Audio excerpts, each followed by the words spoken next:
Hello and welcome to a very, very special episode of the Kennel Nrl podcast. Last week we alluded to having a really special guest on the show and Dib called him the top dog. And let me tell you, we have the top dog on with us today. I'd like to give a great big The Kennel welcome to the chairman of the Bulldogs, Adam Driussi.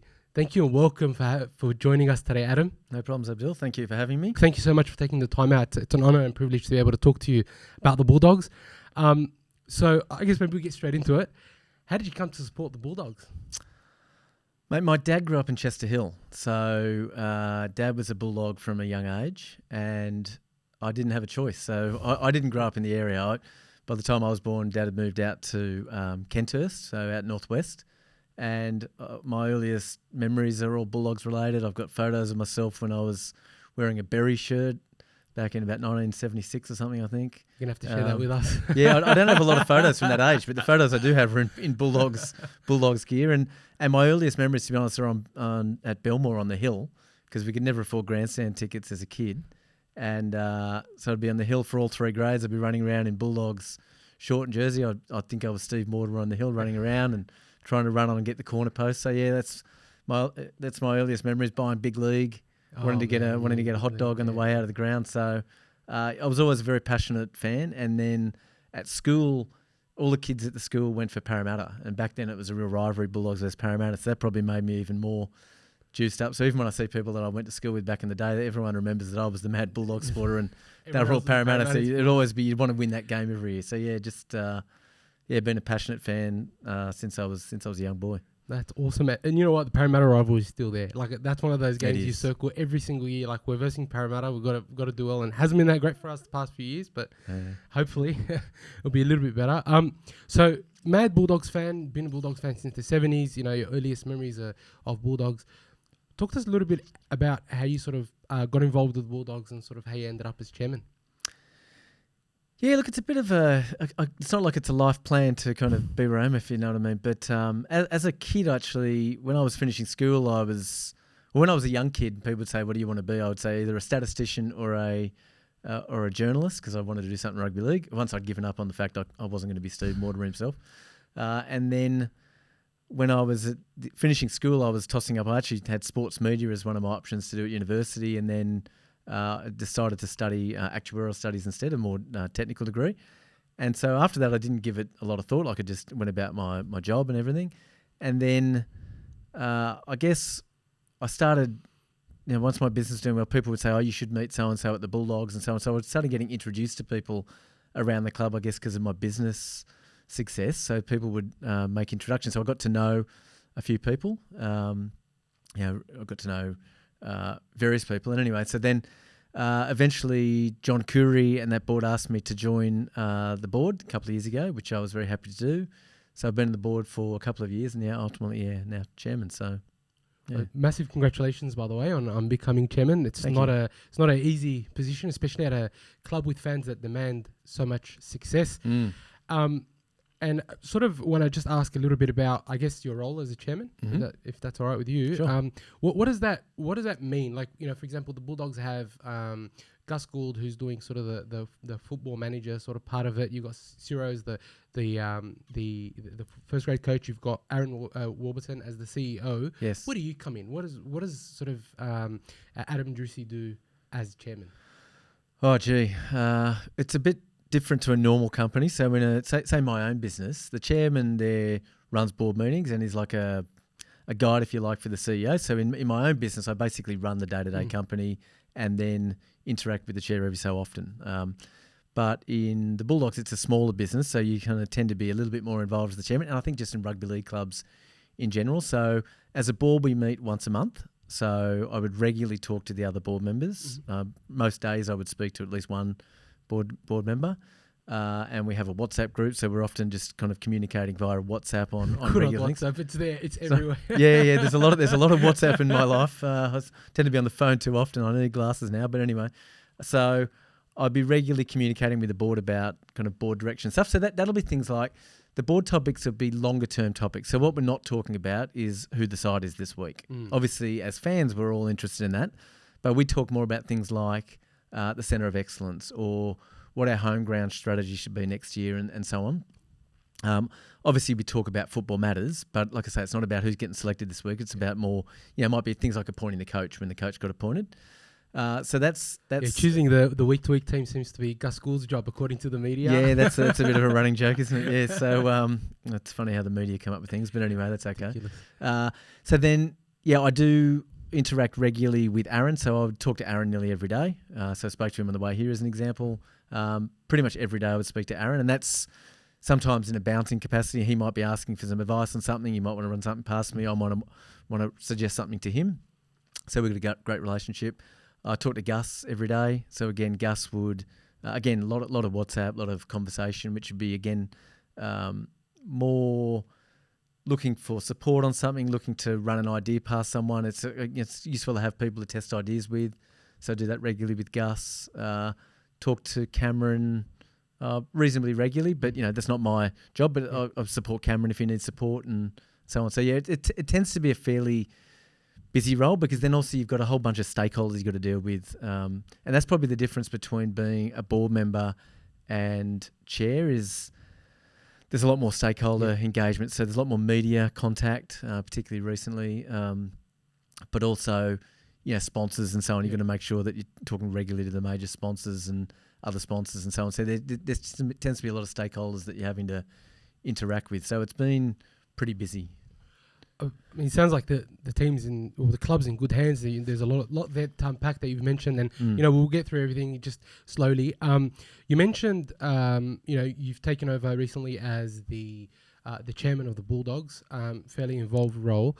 There was a lot of conjecture in the media about the way you replaced the previous chairman, John Khoury. Yep. And obviously there's a lot of mudslinging and things like that. Now, can you tell us your thoughts on what the media was saying about, John was forced out and things like that? Like, can you sort of give us your thoughts on some of those reports? Yeah, sure.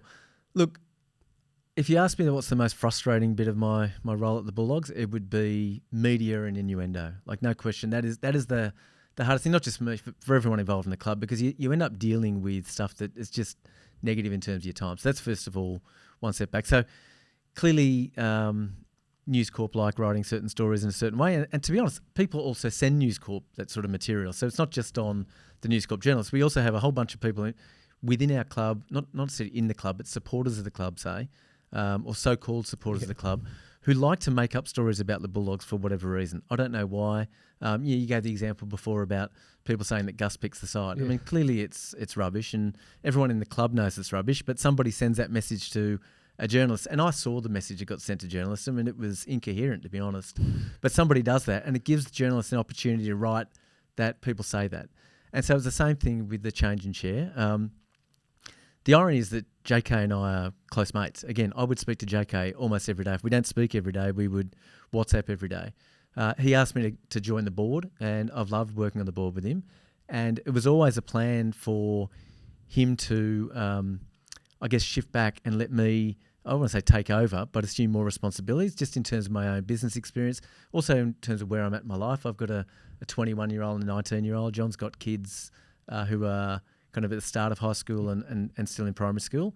And it's a very time-consuming role, and John puts a huge amount into it. So it's one of these ones where people are going to tell stories. I've seen that many rumours about the club. It's ridiculous. I've seen rumours that I'm in factions with people I've never met. I've seen rumours that I'm going for JK. JK's going for me. Honestly, it's just tiring. So all I can say is, if you read all that stuff, just ignore it. If News Corp writes an article about it, ignore it. That's all you can do. Get on with the job. But I can assure you that the board is very close. We're all good mates. JK and I are very close personally. He's the deputy chair.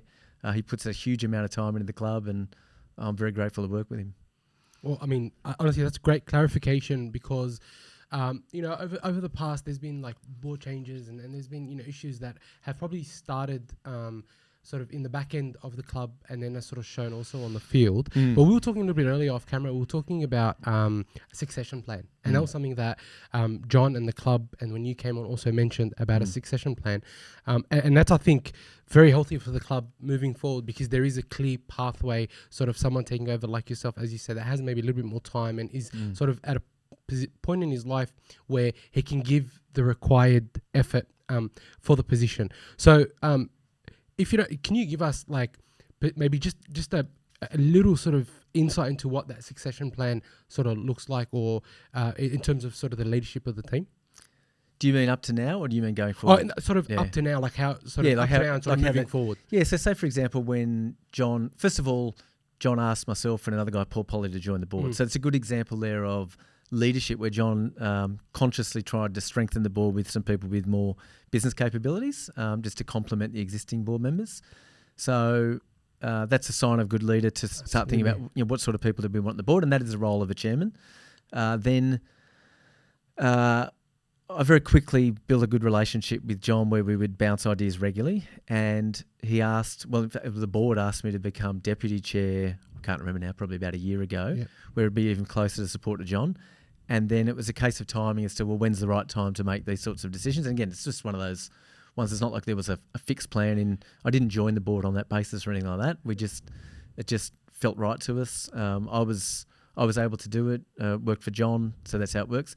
John's on the league club board as well, so he's got a very busy role. And to be honest, it's just such a big role being on the board, and there's so many responsibilities. We kind of have to divide the well and conquer. I can't do everything, and there's a lot of things that I need John to do, and that the board needs me to do as well. So it works out, and it's the same with the rest of our club. Like we had a strategy day the other day as a board where we came together, and we were talking about lots of different roles in the club about, if someone was to get hit by a bus tomorrow or something was to happen to them, who would step into that role and how do you think about it? So that's just the sort of thing you have to do as a board, and you have to think about, do we have people in place within the building to be able to step up if required, and need to do that for all roles. Look, it's fantastic to hear. I think, the club seems like it's in good hands, and has been maybe for the last couple of years. Some decisions that have been made, maybe the fans didn't agree with or didn't understand. But if you look at how the team's now performing sort of 6 weeks in, and the financial success of the club, also, the NRLW team joining next year, so many things, the centre of excellence, and I said this sort of beginning of last year when Seraldo was coach, that it's all about building that momentum both on and off the field, so that eventually you get to a point where success sort of, you put yourself in the arena of success as opposed to in the arena of trying to get out of trouble. And I feel like what's happened now is, and you taking on the chairman role, sort of a culmination of a lot of really good small decisions being made to get the club where it is today. And if the team stays successful, there's every chance that we're in for a finals berth after 8 years or whatever. But we will touch that. But I want to ask you, and I sort of want to highlight doing some research sort of about yourself before we're having the discussion. So you're the CEO of $1 billion company. It's not like they've gone and with all due respect, plucked someone out of thin air and said, hey, come be the chairman. You've got the business acumen, you've got the runs on the board, and clearly the board's made some really good decisions in bringing yourself on to be part of the board, and then to see that you've got time to elevate you into the chairman role. There's so many positives there. I hope so. I mean, from a fan, honestly, from a fan. I mean, if we take a step back in terms of what you're saying, so you're right. I mean, if you think about it, the key to business success is making lots of small, sensible decisions, right? It's not like you make one giant decision and that makes or breaks everything. You have to just keep getting decision by decision, get them right. It was right as you can at the time. Yeah.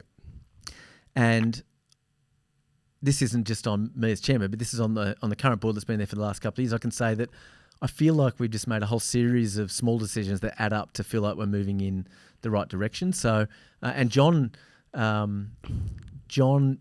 kind of started a lot of that stuff, to be perfectly honest with you, and he started building the right board, trying to really recreate stability in the club. And you'll never hear me criticise anyone who's come before me at the club, because to be honest, everyone who's been involved in the club is there for the right reasons and loves the Bulldogs. And so that's what we've all got in common.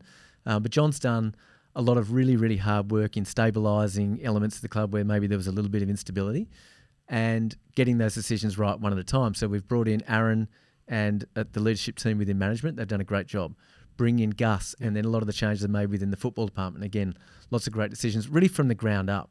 And it's just like business. Sometimes the last thing that moves is the thing that everyone sees the most. That's right, So in the case of an NRL team, the thing that everyone notices the most is the results of the first grade side. And I get that, and that's what we all want to see. But you have to fix lots of other little things until you get there on the first grade side. Certainly if you want to do it the right way. Because if you want quick success, you can probably make quick decisions that get you more wins next year. But maybe what they then do is set you up in the wrong way long term. And we've been very focused as a board over the last few years of making long-term decisions in the interest of the club. So really trying to think, how do we make a decision now that sets us up not just for this year, but for the long term? And so I'm really proud of what we've done as a club over the last couple of years. And I agree. I think we're in a really good position. It feels really good in the club. Again, I'm not judging that based on the NRL team. Of course, I want the NRL team to do well, but I'm judging that on all of the little things I see that ultimately will add up into the long-term success of the NRL team. And, talking about, making the right decisions for the long term, we just, our SG Ball team was in the grand final on the weekend. Sure, they didn't win, but we, player of the year for the SG Ball was, Mitchell Woods. We made it to the grand final. We won it last year, so we went back-to-back grand finals. And, our New South Wales, not going to affect New South Wales Cup team is, I think, in the top 4 last time I checked. The women, Lisa Fowler, have gone undefeated the whole season, won the competition. Then you look at the Harold Matts, for example, who won the competition last year, doing very, very well this year. So those things are starting to show, and only I guess only the most dedicated fans will sort of see that, okay, we may not, get as far as we want this year. We're not going to win a grand final this year, but we're building up to something really, really good slowly. Yeah. And it's going to take time to get there. But when it does, people sort of will then look back and say, that's why they're so successful now. It's because they made those right decisions moving into it. I hope so, because we're putting a lot of focus and investment into that area. So if you talk about what's our strategy, when I talk about focusing on long-term success, a lot of that is around investing in our pathways and development so that we get the right kids in the system early and get a lot of good kids into the system, and then train them and develop them and coach them to become ultimately NRL players. And so that's the thing that Gus has really focused on, and Gus has done an outstanding job along with Adam Hartigan and a team of other people. They've done a really great job of recruiting good young talent, and then it's up to the coaches once they're in there to kind of develop them and really make sure that they're Bulldogs. And ultimately, so that by the time they land in a side that Cameron Ciraldo might be picking, he knows that they're Bulldogs and he knows that they're ready to play. And I think we're doing some really good things in that space. And like you talked about the development team results, they've been outstanding. I mean, the Harold Matts finished top of the ladder. They were unbeaten. Unfortunately, they lost to the Warriors in the semi-finals. But look, they played really, really well, and there's some great talent coming through there. The SG Ball side did amazingly well. A lot of those boys are playing a year up. They might have played their grand final a week earlier when they knocked off a pretty hot undefeated Rooster side, but we think there's a lot of future first graders in those sides. And so I appreciate a lot of people won't have kind of got to see those players play, but these will be the guys you'll be talking about in 2, 3, 4 years' time in our first grade side. So we're really excited by that.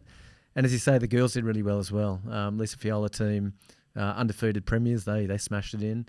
And the Tasha Gale team got knocked out in the grand final qualifier. So you really can't ask much more from your pathways team. And the Jersey Flag team's doing really well under Jacko's coaching.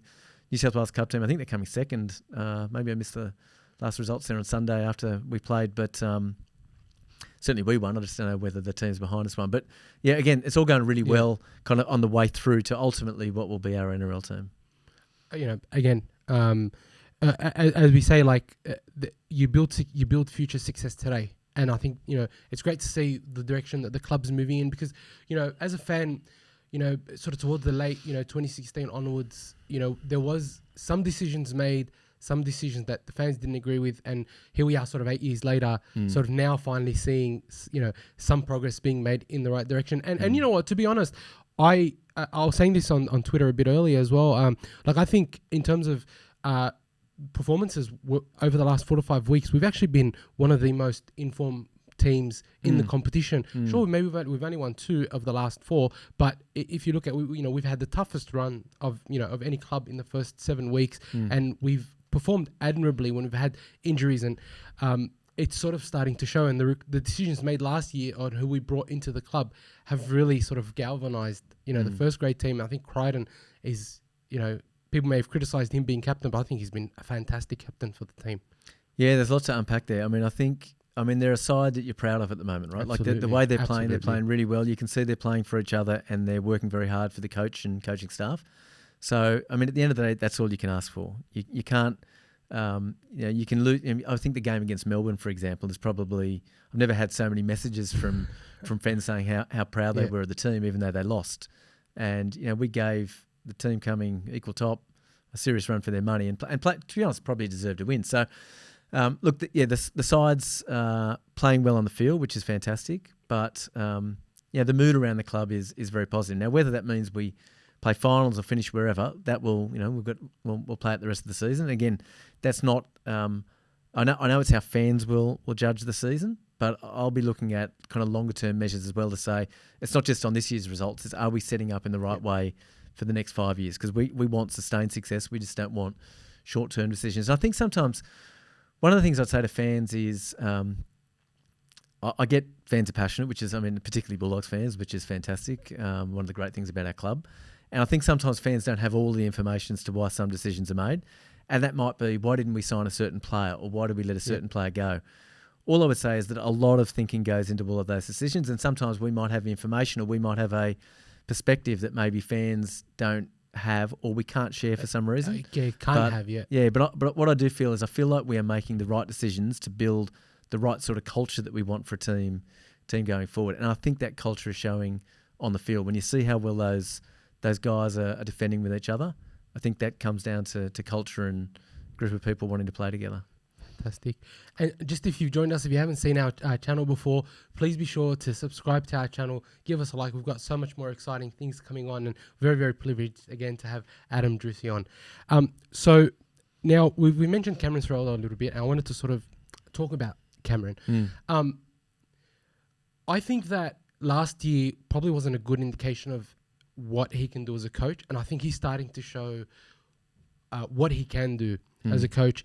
But the other thing I think that maybe some people miss about Cameron is some of the juniors he's been able to bring through and really get so much out of them, I think has been something that stood out for me as a coach. So, for example, Jacob Preston, got him out of the New South Wales Cup. He was playing for the Seagulls or whatever, and he's made him one of the form second roles over the last 18 months. And then someone like Kurt Moran, Blake Wilson, the way he's been able to, especially this year, get the best out of Matt Burton, who I think has been probably the form 6 of the competition, and the way he's been able to look past some of the failures that we had as a team last year, and then come back, not let that discourage him, build the tenacity in the team again, and then come out and say, we're going to do this. We've got standards we're setting for each other. With standards we're setting it for ourselves, and move forward, and then get the team to perform well above their, I guess you'd say, their price tag. Because if you look at our forward pack, right, I love Max King, love Sam Hughes, Chris Patolo,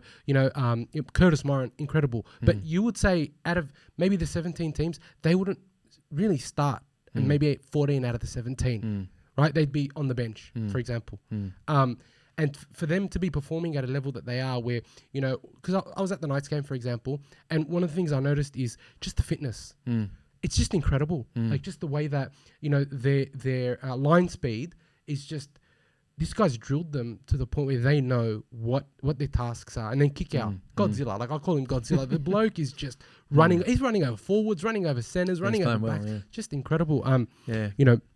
What have you seen, and what are your thoughts on Sorcerero as a coach? Look, Cameron's a great coach. He's obviously a young coach, and it's an interesting kind of transition we're going through in rugby league, where we've got a few coaches that have been around a very long time. The likes of Wayne Bennett, very experienced man manager, and then you've got a wave of new coaches coming through as well. And I think Cameron is part of that new age coaching thinking. And to be honest, coaching a young player today is very different to coaching a player of 20 years ago. So I think Cameron has the complete package as a coach. Of course, he's still learning, like every coach would be. All of us should be learning every day in whatever we do. But I think it's not just Cameron. He's got a great team around him as well. His assistant coaches are fantastic. We're very happy with all of the coaching staff. You mentioned fitness. So Travis Toomer, head of our strength and conditioning, he's doing a fantastic job on the training side of things. And the team are buying in. That's the important thing. And you're right. I think we are doing really well, and I think we're performing as I don't want to say as well as we can expect, but we're putting in an effort every week that we can be proud of. Now we want to win every week, of course. That's the nature of professional sport, and that's what ultimately we get measured on. But right now, I think everyone would be proud of the way we're playing, and hopefully we can keep that going. And I think a big part of that is the coaching. And you mentioned his assistant coaches, so I know that he's got Jason Taylor there that you guys brought in this year. What have you sort of seen from Jason Taylor that I feel has added to our club in the coaching? Look, Jason's a very intelligent coach. So Jason is quite technical on the attacking side. So he kind of does a lot of work looking at our attack and looking at video footage and all that sort of stuff, working out plays. And I think sometimes I see fans criticising elements of our attack, say early on, that are now starting to see the benefits of what Jason's been bringing in terms of the coaching. So maybe some of these things took a little while to gel because it's a new team. And let's face it, there's so many new players on the side. You can't really expect a team to come out in round one and play like they've been playing all their lives. There's nothing like playing a game together. But I think we're starting to see some of the benefits of that in the way the team's playing now. So I think Jason's been a great addition to the coaching staff, and I just see them all working really well together. That's another one of those small good decisions that were made sort of along the way that maybe fans... Because I remember when Jason Taylor was signed, he coached first grade before, wasn't very successful. Is it the right decision? People were questioning what Jason Taylor would bring. And I think you're right. It's starting to show. But because one of the things that I've seen from, I think Burton, I go back to Burton especially, is because I'm so proud of the way he responded to some of the criticism that he was copping. He's on big money, he's only a centre. He comes out against, in round 3 against the Titans, and then against the Roosters and stuff. And the way that he's sort of taken it upon himself to unlock, kick out Bronson Xerri and Fox just by giving early ball, sort of using his running game, just giving early ball, using that 5'8" sort of passing that he's got. I think that hasn't come out of nowhere. That's definitely sort of planned, and it's being executed very, very well. And then you see even on the right hand side with Crichton and Kiraz, they're those boys are just unbelievable. Both sides of the field, you look like I look at our backside, our backline, and I say sorry. I look at our backline and I say, this is one of the most impressive backlines in the game, and they've only played 4 or 5 games together. Connor Tracy set up 2 tries, set up 2 line breaks. Unbelievable against the Knights. He was filling in that last man play to sort of pass off to either Crichton or Kiraz, and set up 2 tries like that, and then one to the Fox, and it's just well, this is sort of what we've wanted to see for so long. And then Connor Tracy was bought sort of last minute. He's come in and he's just been phenomenal. Yeah, look, I think you pretty much mentioned the whole backline there almost. But I think that's good. I think, look, at the end of the day, the team clearly enjoy playing together, and that's a big part of the culture, right? So you want to create a culture where guys want to play with each other, and that's the first kind of responsibility of the coach. It starts with recruiting the right people. Recruit people that want to work hard, and ideally at the moment have come from clubs that are successful and know what hard work looks like and what success looks like. So a lot of our recruitment has been around that. And I've seen lots of comments around our recruitment. You've recruited all these utilities and so on. Well, right now I don't think too many people are complaining about the recruitment. Yeah, and I think it's been very astute recruitment. And to be honest, it's a pretty tough market to recruit in. Really but I think we've recruited some really great guys. I think the environment that they're training in and the way they come to work every day, they seem to enjoy being there together. Well, they definitely do. And also, last year we had a lot of injuries. I mean, not to create excuses, but there was a lot of challenges early on in the season. And I think what happened then, every week the side would be changing. So you mentioned a player like Matt Burton. He would have had the guys around him changing quite often. That can't be good for anyone. And then sides start getting beaten and they just lose that little bit of confidence. And 5% in a game of rugby league is an enormous amount. So hopefully we can... You look at the Knights last year. Once the Knights built the confidence, suddenly they lifted that 5% and they won a lot of games. 10 in a row. Yeah, I mean, they played amazing. Unfortunately, we were one of the teams that played them into form. But, so I'm hoping this year that we can build that confidence and that can kind of snowball. But they've got to keep coming into work, enjoying what they're doing, and hopefully that keeps showing on the field. And very proud of all those people you mentioned. So I want to touch on something that is quite controversial and in the media at the moment, with a particular player that's taking the Bulldogs to court. Look, we've got the chairman here. It's something that I have to ask. Is there anything that you can comment on that at the moment? Look, I respect you asking the question. Look, I have to be careful because obviously it's before the courts, so I can't say anything. All I will say is nobody wants these sort of matters being played out in the media. It's very unfortunate. I think I put out a statement saying last week that we would vigorously defend our position and also defend Travis Toomer, so we will do that. I also hope Jackson's okay. Jackson's a good kid. He was a hard worker at the Bulldogs. I see a lot of comments being posted online about Jackson and about the situation, and I would encourage you to be, not you, Abdul, but others, I would encourage you to be respectful because, you weren't involved in the club and you don't know what the kid put in, and he's a really nice guy. I really like Jackson. I hope he's okay, and but we will be, it's my job to defend the club in this one, and that's what we intend to do. Thank you for that. I appreciate that because I know it's a very sensitive topic. If I can ask, things like this, when things get played out in the media, they have potentially the possibility to maybe affect the team and the way they play, seeing things like this play out in the media. Have you seen anything like that at the club, and is there sort of a plan to maybe mitigate that? And also, I want to say, really do hope that Jackson is okay. Us from the kennel, not on the forum, but on our social medias, we've avoided sort of talking about the topic, honestly, just because no one knows what's actually happened. Right. And for me, like, for us to get into conjecture about, he did this or he said that, or, the club said honestly, it's just not worth it. We'll wait until things come out, and then when things are out, then, people can say what they want to say. But yeah, so just sort of in terms of, if, do you see this affecting the team at all? Look, I don't think so. I think the guys are professional sports people. They're professional rugby league players. It's their job to come in and play footy. I think it's the job of the coaches to make sure that they're very focused on football. I spoke to Ciro on the weekend just to check how things were, and he said everyone's trained really well. Doesn't see any impact. So that's where it's the job of a management team and our board to look after those things, and we'll take care of that, and we'll let the football team play games of football and focus on what they've got to do. That's all. So.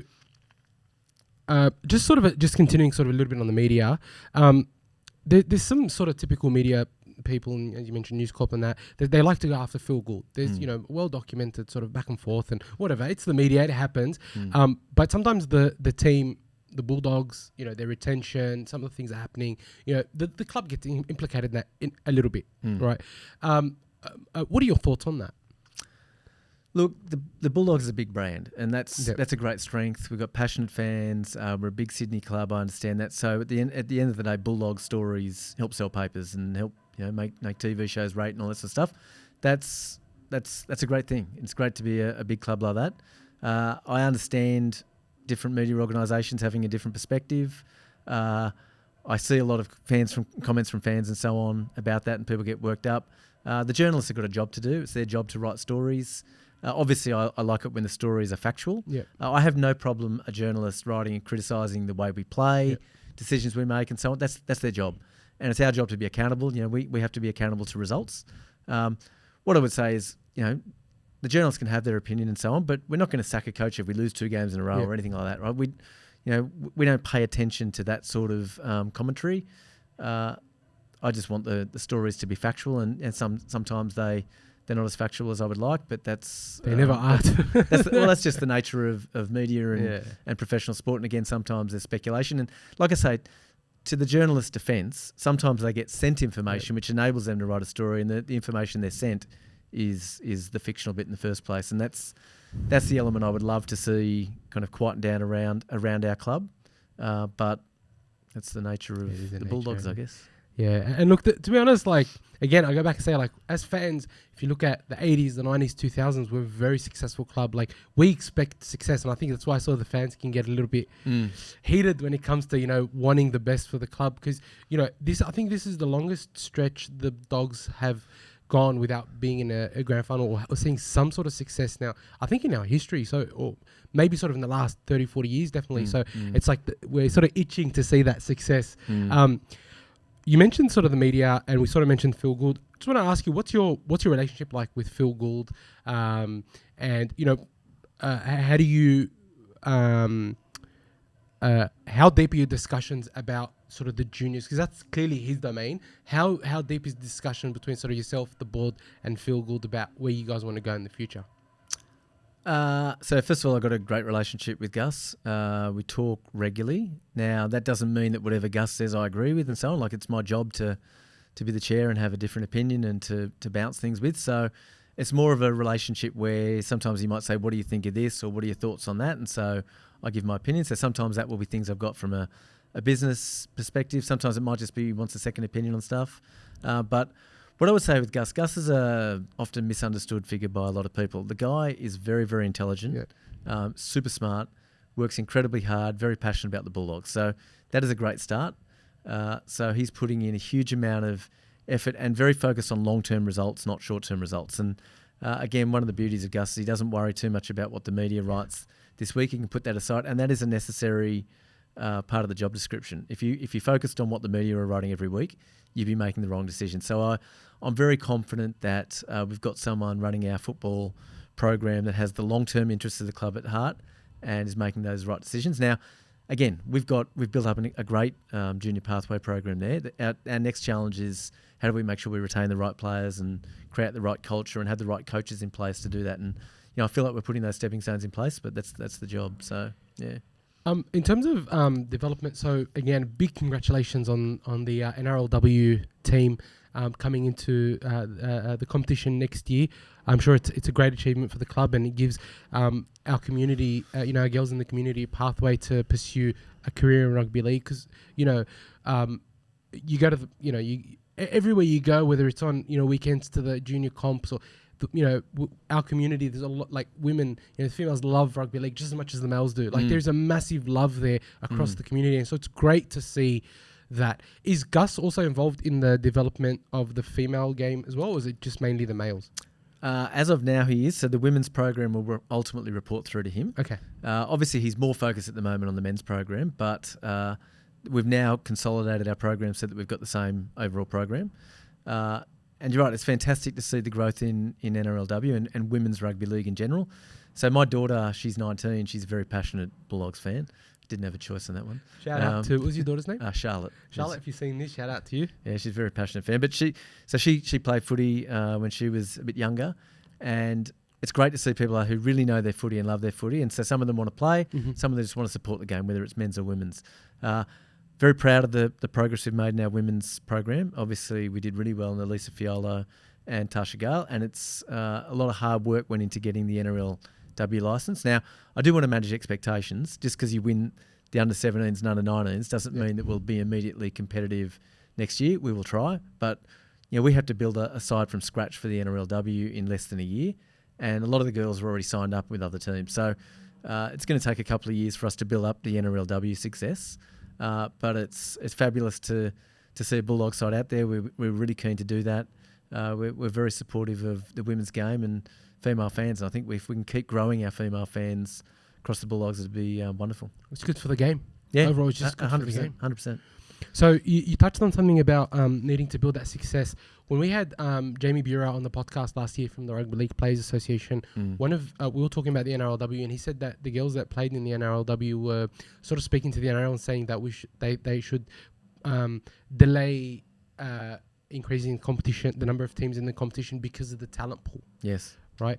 And clearly that is a concern, right? The talent pool. Do you think the NRL is expanding the NRLW too quickly? I hope not, because we're one of the new sides. So if the opportunity's there, then you're going to go for it, regardless of what But just sort of your thoughts overall. Look, I think I understand that. I think there's a balance between making sure you've got the right level of talent and trying to grow the competition, and ultimately having all the sides in there, right? So I think the NRL has done a really good job over the last 5 years of getting that transition right. I'm hopeful that will continue next year, obviously with two new sides, us and the Warriors. As an example, I think the Warriors coming into the competition, that really will open the eyes to a lot of girls in New Zealand about rugby leagues. Maybe some girls that were looking at rugby union as a pathway now consider rugby league. So ultimately, these decisions also help grow the game long term. So I think it's a great thing. The powers that be will have spent a long time thinking about whether now is the right time to have two new teams or not. I think they have a plan over the next 5 years of how they want to transition to ultimately every side having filling a team in the NRLW, and I'm just proud that we're going to be in there next year. Can't wait. It's just another Bulldogs team to support, and right. It's hopefully you heard it here first, guys. Males and females grand final 2026. Hope so. So I want to ask you a little bit about long-term KPIs or metrics for success, right? Do you guys have metrics for success in i.e. winning premierships? Is there like a goal over the next 5 years to say we want, or the next, or whenever like we want to have won a grand final by this particular point, or is it just sort of building it up and then sort of build it and they will come? What's sort of from the leadership perspective? What is the team? Look, I know people might like a headline of we're going to win X premierships in next years, but to be honest, I think there's no winning in saying those sorts of things. You either sound like you're happy to not win premierships every year, or you sound like you're setting yourself up for failure. So we're not doing anything like that. I think instead what we're conscious about is trying to make decisions that set us up for long-term success. So we want to be fighting in the top four as many years as we can. And ultimately, if you're fighting around the top four, that means you're a chance of winning the comp. We want a bad year to be finishing 8th rather than finishing 15th, 16th, 17th. Now, right now, that means making decisions that mean we get back to that place, because we haven't been in the finals, like you say, since 2016. So it's been a tough run. So we've got to do a lot of work to get back there. I'm proud of the progress we're making. Can't guarantee it's going to be this year or next year, but we're doing all of those things. But what I can promise you is we're not going to make decisions which help us next year, but then make it tougher for us in the next 5-10 years, because it's ultimately about sustained success. Yeah. And we think if you can be up there constantly competing around that sort of part of the ladder, then things like premierships can flow. But we'll see how we go. I mean, being in the top four every year would make it a much better situation. And as you say, you'd be competing for the top prize if you're up there. So you look at clubs like the Roosters in Melbourne. They've had sustained success for a long period of time. You'd say over the last 20 years they've been consistently up there. Now they might have had, the Roosters, maybe 1 or 2 years where they haven't been, but they've been doing a lot of things really well to have that sustained success. And that's where the Bulldogs should be as well, and that's where we're going to be. And the club has that history. The club has the cachet of success. And generally you hear a lot, even non-Doggies fans say the competition is better when the Bulldogs are up the top. When the Bulldogs are sort of those ones that have the rivalry with the Eels and the Dragons and the Rabbitohs and the Roosters, and it's a better competition when the Bulldogs are sort of successful. So I want to shift just a bit more to sort of general rugby league. If that's all right with you. Yeah. I think I'm a big fan of Peter V'landys and Andrew Abdo. I think they've done some great things. Probably not a fan of some of the rule changes that they've made, but overall I think they've been quite good for the NRL. What are your thoughts? I think they've done a great job. Yeah, I think it's not easy to run a professional sporting code. There's a lot of stakeholders you need to balance and a lot of decisions you need to make that maybe fans don't like. So you've really got to get that balance between how do we kind of keep fans happy, but at the same time make tough decisions that maybe some fans don't like, and particularly around topics like concussion and those sorts of things. But I think, I'm not going to comment on rule changes and so on, but I think if you look at where rugby league is at as a game, I think it's doing really well. I think we did a great job navigating COVID, and that comes back to the leadership of people like Peter and Andrew. And I think since then the game continues to thrive. So hopefully it can keep doing that, and look forward to the next 5 or 10 years. Navigating COVID was a big thing. I think navigating the concussion thing is probably an even bigger thing that we're sort of running through. And some of the changes that have been made, I think, have been really, really good. The HIA thing, I think, is fantastic. And sometimes I think it falls a little bit short, especially when it's the category ones and things like that. But it's been great. But I'm also a fan of the stuff that they're doing going to Vegas. What are your thoughts on that sort of whole adventure, taking rugby league to Vegas, sort of having the first round there and things like that? I love the boldness of the thinking. So I congratulate the NRL for being bold in their thinking and thinking outside the square. So I didn't go to Vegas this year. I'd been overseas just shortly before that, so I stayed home. But so I watched it like a fan, like everyone else at home, and I thought it was fabulous. I loved watching those games, and it looked brilliant in Vegas. So very supportive of that. I think we've all got to give it time. I think if we start measuring it on did it succeed this year or next year, it's probably too short term. It's a long game you need to play. I look at a sport like the AFL, and I think they've done that really well over the last 30 or 40 years with things like growing the game around Australia. So I applaud the leadership there. From a Bulldogs point of view, we won't be going there next year, so we haven't applied to go next year. And that's for a couple of reasons. But the primary one is we want our team to be ready. We want to be worthy of going over there. And at the moment, my focus is on the club being successful here rather than going to Vegas right now. I understand some fans would like to go to Vegas, and we'll probably put some trips on where maybe we can get some legends to go over there and watch and enjoy the other games. But in terms of us participating, it might be the year after that, we'll see. But first of all, I just want us to get our program right in Australia in the first grade side, and certainly that's the way that Cameron and Gus are thinking as well. Fantastic. Actually, that was my next question. Will the Dogs be going to Vegas anytime soon? So the other thing that I wanted to ask you, and you sort of touched on it, is the AFL expanding sort of for the game to be Australia-wide. There's talk of an 18th team coming because we've got 17, and then a 19th and a 20th maybe in 10 years' time. Where do you think the next expansion club should be for the NRL? And why is it Perth? Look, I don't have a strong view of where it should be, to be honest. I'll leave that to the NRL. I'm more focused on the Bulldogs right now. What I would like to see ultimately, I'd like to see the Bears brand back somewhere. I think, I know the people involved in the Bears leadership over there. So Daniel Dixon, the chairman, is a mate of mine. I think they're doing amazing, passionate work, and I think there are a lot of old fans there that are ready to be reignited.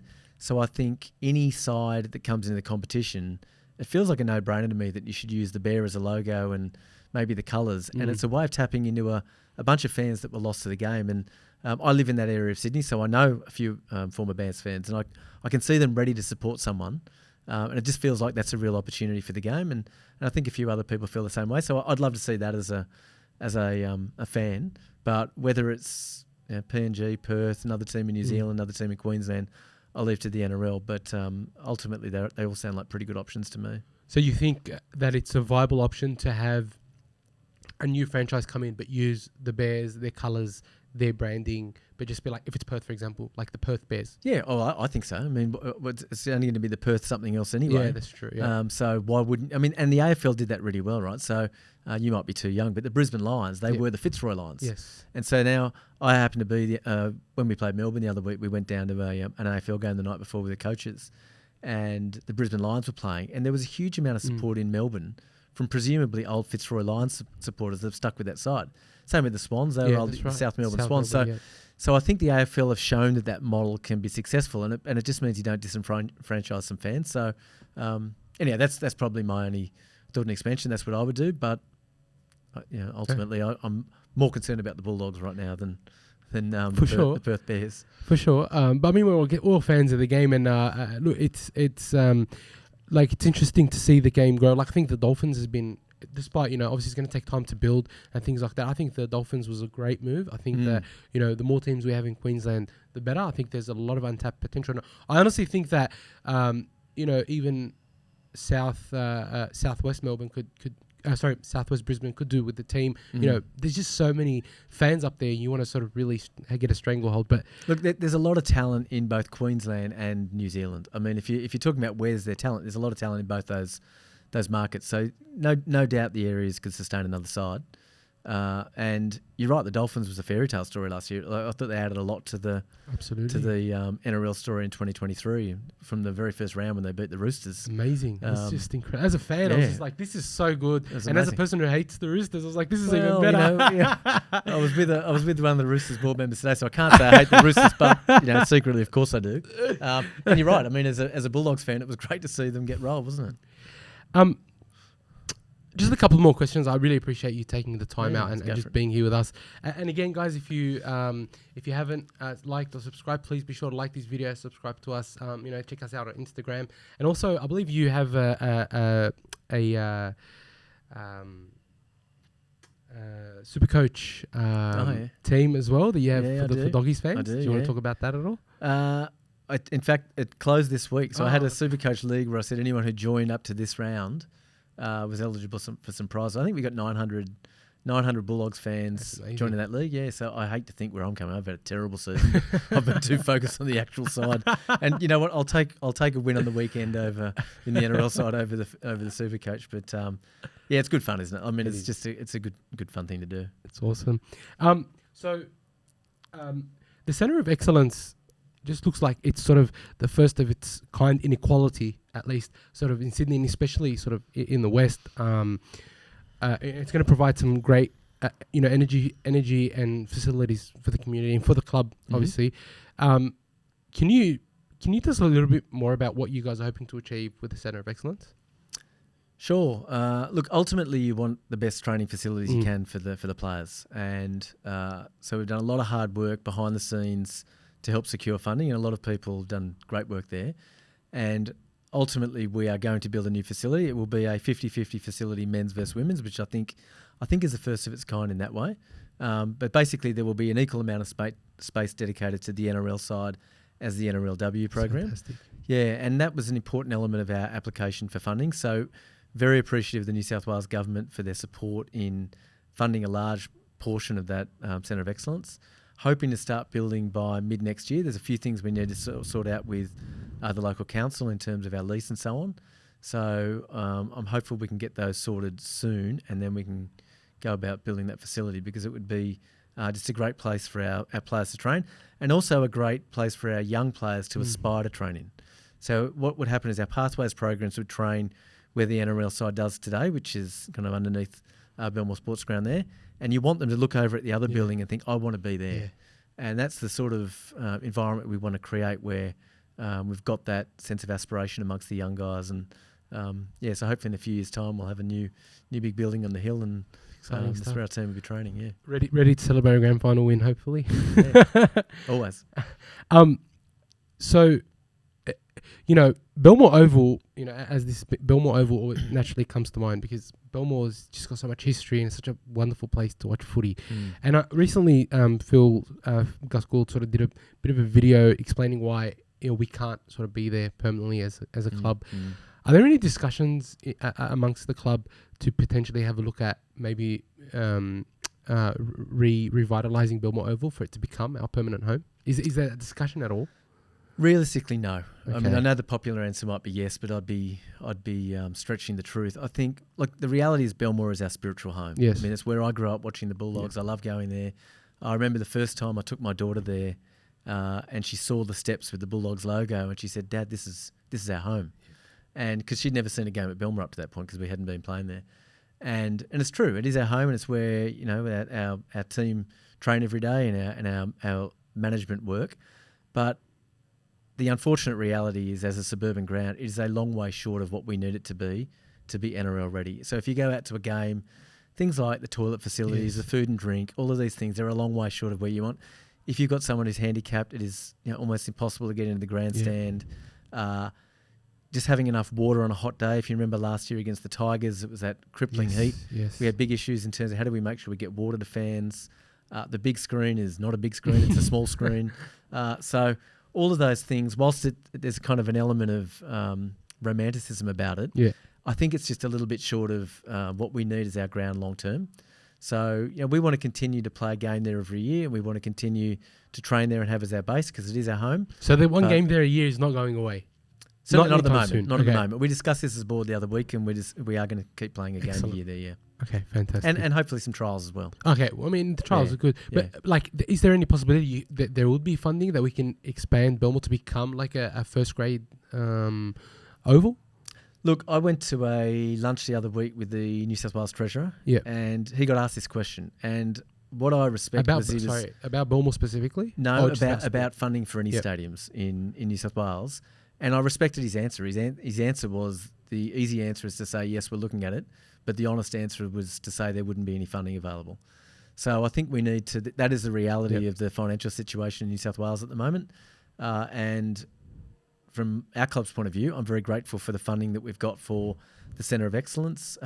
Now, if there was a funding available at some point to improve aspects of Belmore, of course that we would be interested in that, because I do think our facilities could be better. I would prefer that.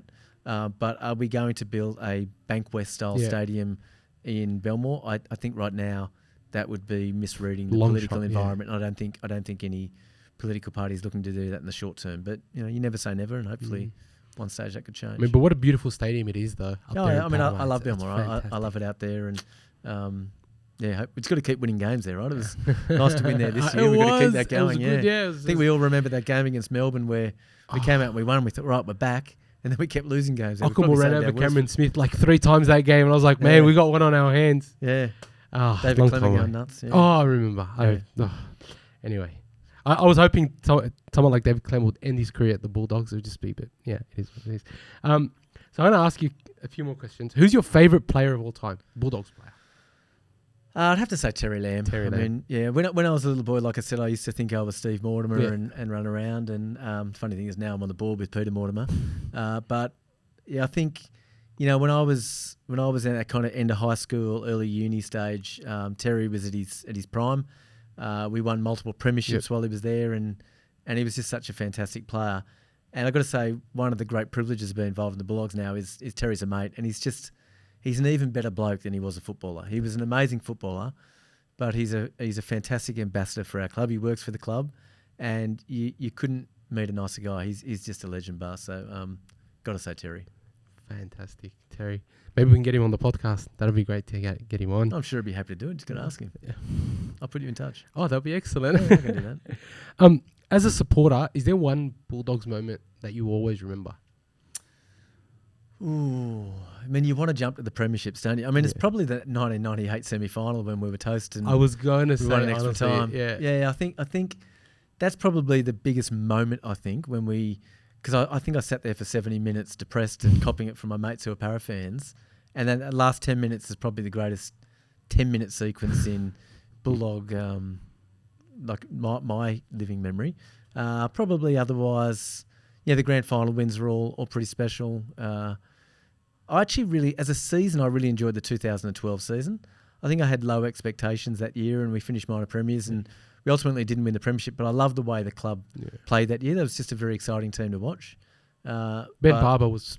He went a Jared Hayne like sort of. It was very run. exciting. Yeah, it was really amazing. exciting, and that was a really exciting season, I thought. But hopefully, it's going to be the 2025 and 2026 seasons. 2024, mate. Yeah. Well, we're already doing that one. We're living that one already. Who's your favourite to win the premiership this year? Ooh. Look, I think Penrith and Brisbane will be hard to beat. Yeah. I mean, look, ultimately it comes down to injuries and a bit of luck in these competitions. But I think Penrith and Brisbane showed last year that they're the benchmark. I haven't seen anything to say that's not the case anymore. But, I think the gap is closing a little bit. I think Melbourne have done really well this year. I think the Roosters have an incredible roster. If they can play to their potential, I think they're very hard to beat.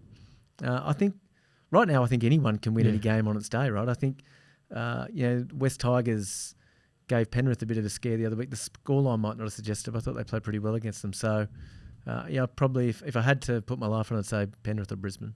Yeah, I'm sort of the same. I'm thinking it'll be a repeat of the grand final, repeat of the result. I think Penrith will go for the 4-peat just before Fisher Harris takes off to New Zealand. And look, you mentioned the West Tigers. I think it's interesting. I have a soft spot for the Tigers and the Dragons because I think we've been down the bottom sort of with them for a few years. And to see Benji, look, I love Benji. I grew up sort of watching him just do some amazing things. And now a coach, I really want to see him do well, to be honest. And I think that they've been a lot better than what their scorelines have suggested. And I really, really hope they do well, to be honest. Except we're playing them this Saturday, so I hope we bury them on Saturday. But of course. No, it's all jokes aside. I think what I like about Benji is he's bringing his own style to coaching. He's not assuming that he has to be like every coach that's come before him. And good luck to him. I really hope he's successful. Obviously not this Saturday, but I wish them every success. I've got too many Dragons fans to join you on that one, though. All my Dragons fans. That's a game I circle in the calendar at the start of every year and hope we get the 2 points.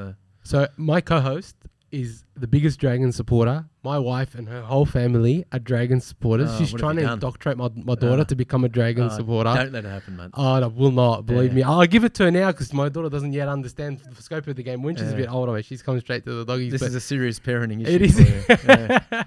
But look, I on the weekend, actually, just before the Roosters and Dragons Anzac game, I had a Dragons supporter relative reached out to me and say, if the Doggies and the Dragons were to play now, the Dragons would destroy the Dogs and, we're going to make the top 8 and the top 4. I was like, but you've got no idea. He's like, I will say against the Roosters, they come out and they get smashed. And let me tell you, there were many text messages I sent that weren't responded to. Look, I mean, I think that game shows it only takes being off by a little bit these days in the NRL and another team being on by a little bit to create a blowout scoreline. So on one hand, the Dragons would have been embarrassed with that scoreline, but they've also, they've beaten Manly, they've beaten the Warriors, they've played some good football as well, the Dragons. So it just shows that on their day, anything can happen. Any team can win. Look at our game against the Roosters. We put 26 on them in the first half and 20 minutes later it's 26-20. So the game can move very quickly, and momentum's a big thing, and they'll fight back. Oh, look, I think Flanagan, I think he's a great coach, and he's got a decent roster, to be fair. Ben Hunt and some of those, some of the backline, especially Lomax playing, having his, best season of his career so far. So, look, I think that they're in it, but especially because of my co-host Dibbo, who really wanted to be here today, but he couldn't get here in time. I hope we were just above them the whole year, and then we sort of knocked them out of contention for the finals. Yeah. I really appreciate all the time. I have one more question, and it's just about the community, the Bulldogs community, the local community around Belmore. The Bulldogs have always been, I think, probably the most community-oriented club. We're the family club. How important do you see the community of Belmore and sort of Canterbury-Bankstown to the club, and how important do you see the club to the community? And will we see the continuation of harnessing sort of that synergy between the community and the club for years to come? Is that something that the club focuses on? 100%. I think you're right. The club is very important to the community. We've got a great responsibility to look after the community, and the community is very important to the club. So we have a wonderful lady involved in the Bulldogs, Diane Langmack, Paul's sensible older sister, unlike her maniac brother, who I love. But Di is a wonderful, wonderful lady, and she runs our community program. She's very, very passionate about it. She does an outstanding job. The challenge with community for us is, what does community mean? Because it can mean a lot of things, and there's so much that we can do, but only so much resource and time. So we've just got to be focused in what we do. Obviously, you've got things like schools. There's a lot of local schools where our players and our club can influence kids to be on the right path, and we feel a sense of responsibility there. There's a health aspect, there's an education aspect, and of course there's religious festivals and so on. We've got a very diverse community in the Canterbury-Bankstown area. I want to say, by the way, massive congratulations, and as a Muslim, you guys are doing the iftar, the Ramadan iftars, and that I love it. I think the Bulldogs were the first team in the NRL to do it, and the fact that you guys have continued, I think it was, last year, Dibbo and I called it out, and I think it's fantastic. Something like that, it's just amazing. Yeah, and I think we had 500 people attend this year, which is fantastic. And so Di did a lot of the work for that, and so that was a fabulous event. And so things like that. There is it's a two-way street between the Bulldogs and the community, but it's one of the great things about the Bulldogs is the community and the nature of our fan base and so on. So I'd say to the community, kind of get behind us, embrace the dog. Let's all kind of be together as one, not against each other, and looking forward to kind of doing more and more with the community over time.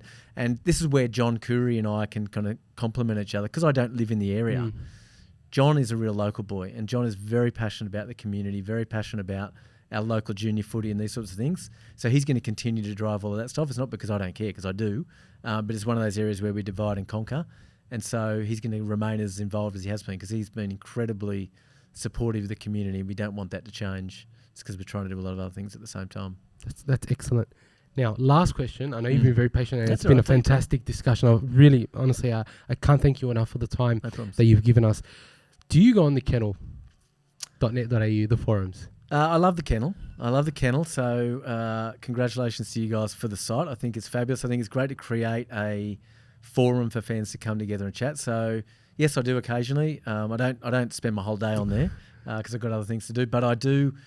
Sometimes there might be a topic where I'm interested in what fans are thinking about, and if it's not me, maybe Aaron does or someone else in the club does. So we do look at it.